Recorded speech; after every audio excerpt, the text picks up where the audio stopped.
Bonjour, bienvenue à la matinale.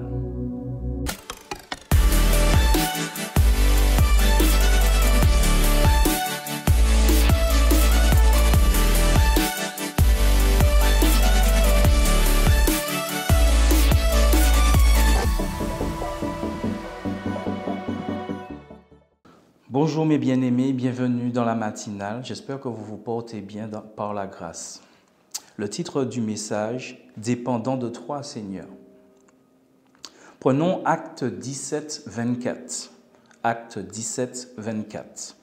Le Dieu qui a fait le monde et tout ce qui s'y trouve, étant le Seigneur du ciel et de la terre, n'habite point dans des temples faits de mains d'hommes.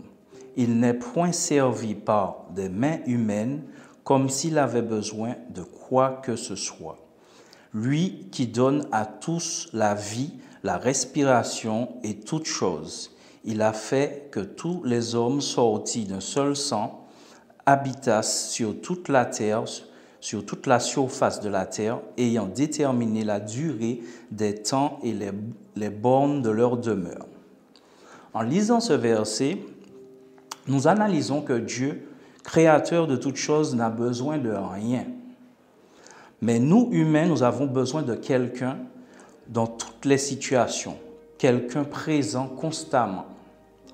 Nous avons essayé de nous confier à l'homme, d'avoir quelqu'un sur qui compter, mais ce n'est pas toujours évident. L'homme a des limites. Il ne peut pas nous écouter tous les jours, nous aider tous les jours. Alors, vers qui se retourner? Vers Dieu, tout simplement. Mais un non-converti se retourne vers Dieu quand il n'a plus de solution, quand il a épuisé toutes ses options. Les non-croyants. Bien sûr qu'il y a des non-croyants qui réussissent leur vie sans Dieu. Moi, je dirais pas tout à fait. Au pied de la maladie, de la mort, en fin de vie, de qui a-t-on besoin? De qui a-t-on besoin quand un proche que nous aimons est gravement malade, avec un pronostic vital engagé? Et oui, de Dieu, Dieu tout-puissant, amen. Et que nous soyons croyants ou non-croyants ou jeunes convertis, c'est un peu dommage de faire appel à lui quand notre vie allume rouge. Nous devrions l'inviter constamment dans nos vies, dans toute situation. Mais c'est un père aimant qui n'abandonne jamais ses enfants. D'ailleurs, la Bible le dit dans Matthieu 7, 11. « Si donc mauvais comme vous l'êtes, vous savez donner de bonnes choses à vos enfants, votre Père céleste donnera d'autant plus volontiers de bonnes choses à ceux qui les lui demandent. » Si nous avons la foi, la ferme assurance qu'il est notre Créateur, notre Maître, quand nous demandons et que le miracle se fait, nous savons que c'est lui qui décide de nous faire cette grâce. C'est lui qui décide de nous laisser continuer à vivre sur cette terre. Et s'il décide autrement, telle est sa volonté. Il est bon que nous sachions que Dieu est notre Père céleste, qui nous a fait à son image. Le Dieu parfait en toutes choses et surtout en amour pour son enfant. Enfants de Dieu que nous sommes, nous avons besoin de notre Père tous les jours, en tout temps. Dieu voit nos vies, Dieu nous aide dans toutes les situations. Dieu nous parle, Dieu nous enseigne, Dieu répond à nos besoins. Dieu nous protège des accidents et des attaques de l'ennemi. Et lui, a-t-il besoin d'aide? A-t-il besoin d'enseignement? A-t-il besoin de protection? Non. Il n'a pas besoin de nous, mais nous dépendons de lui. Nous avons tendance à vouloir jouer au fort, à prendre des décisions sans Dieu, à ne pas admettre nos péchés. Oui, c'est compliqué pour certains de dépendre de Dieu lorsqu'on ne le voit pas. Mais le plus souvent, la vérité, quand l'on dépend de lui, nous rattrape.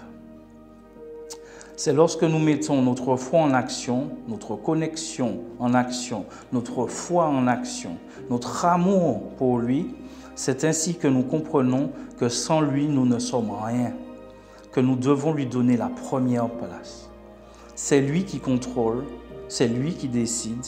N'oublions pas qui nous a créés et qui nous a donné les capacités de faire ce que nous faisons aujourd'hui. Je termine avec ce verset qui m'a marqué, 2 Corinthiens 3, 5. Je ne dis pas que nous soyons capables par nous-mêmes, de concevoir quelque chose comme si cela venait de nous. Notre capacité, au contraire, vient de Dieu. Prions.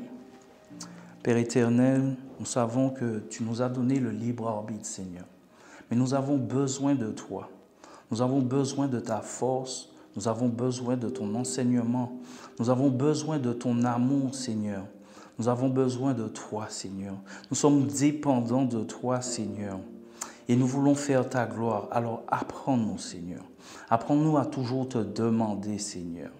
Parce que tu es Dieu, Seigneur. Tu es le maître de toutes choses, le Créateur, Seigneur. C'est dans le merveilleux nom de Jésus que je t'ai prié. Amen. Merci à tous de nous avoir écoutés. Vous pouvez partager la vidéo. À bientôt.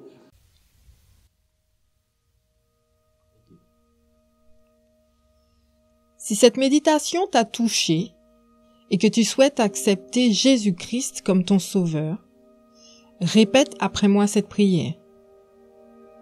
Dieu, je sais que je suis un pécheur et je te demande pardon. Normalement, la conséquence de mes péchés et de mes mauvaises décisions, c'est la mort. Mais je crois que Jésus-Christ a pris ma place sur la croix. Il est mort et ressuscité pour le pardon de tous mes péchés. Aujourd'hui, j'accepte Jésus comme le Sauveur et le Seigneur de ma vie. Merci Jésus de faire de moi un enfant de Dieu. Aujourd'hui, je m'engage à te suivre. Au nom de Jésus, Amen.